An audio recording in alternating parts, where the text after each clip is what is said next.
FIR ದಾಖಲಾದರೂ ಸಿಎಂಗೆ 2 ದಿನ relief. ಸೋಮವಾರದಿಂದ ಲೋಕಾಯುಕ್ತ ತನಿಖೆ, ದಾಖಲೆ ಸಿದ್ಧಪಡಿಸಿಕೊಳ್ಳುತ್ತಿರೋ ಪೊಲೀಸರು.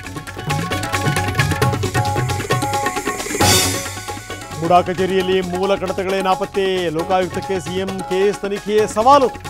ಅಧಿಕಾರಿಗಳಿಗೆ ನೋಟಿಸ್ ನೀಡಲು ಸಜ್ಜು.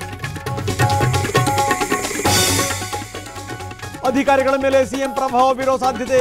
ಲೋಕಾಯುಕ್ತ ಬದಲು ಸಿಬಿಐ ತನಿಖೆಗೆ ಒಪ್ಪಿಸಿ. ಹೈಕೋರ್ಟ್ಗೆ ಸ್ನೇಹಮಯಿ ಕೃಷ್ಣ ರಿಟ್ ಅರ್ಜಿ. ಎಫ್ಐಆರ್ ದಾಖಲಾದರೂ ವಿಚಲಿತಗೊಳ್ಳದ ಸಿದ್ದರಾಮಯ್ಯ. ಮೈಸೂರಿನ ವಿವಿಧ ಕಾರ್ಯಕ್ರಮಗಳಲ್ಲಿ ಭಾಗಿ.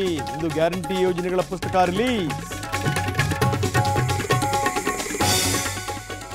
ಡಿನೋಟಿಫಿಕೇಶನ್ ಸುಳಿಯಲ್ಲಿ ಕುಮಾರಸ್ವಾಮಿ. ನಿನ್ನೆ ಲೋಕಾಯುಕ್ತ ಪೊಲೀಸರಿಂದ ವಿಚಾರಣೆ.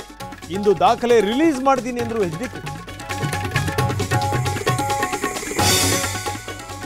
ಆಗ ಕುಂಕುಮ ಇಟ್ಕೊತಾ ಇರಲಿಲ್ಲ, ಪೇಟ ಧರಿಸ್ತಾ ಇರಲಿಲ್ಲ. ಈಗ ಪದೇ ಪದೇ ಚಾಮುಂಡಿ ದರ್ಶನ. ಸಿಎಂ ವಿರುದ್ಧ ಬಸನಗೌಡ ಪಾಟೀಲ್ ಯತ್ನಾಳ್ ವಾಗ್ದಾಳಿ. ತಿಮ್ಮಪ್ಪನ ಲಡ್ಡು ವಿವಾದದ ಬೆನ್ನಲ್ಲೇ ಪವಿತ್ರೋತ್ಸವ. ಬೆಂಗಳೂರಿನ ಟಿಟಿಡಿ ದೇವಸ್ಥಾನದಲ್ಲೂ ಹೋಮ. ತಿರುಪತಿ ಅರ್ಚಕರಿಂದಲೇ ಪೂಜೆ. ಚಿತ್ರದುರ್ಗದಲ್ಲಿ ಹಿಂದೂ ಮಹಾಗಣಪತಿ ಶೋಭಾಯಾತ್ರೆ. ಲಕ್ಷಾಂತರ ಜನ ಸೇರೋ ನಿರೀಕ್ಷೆ. ಕೋಟೆನಾಡಲ್ಲಿ ಖಾಕಿ ಸರ್ಪಗಾಮ.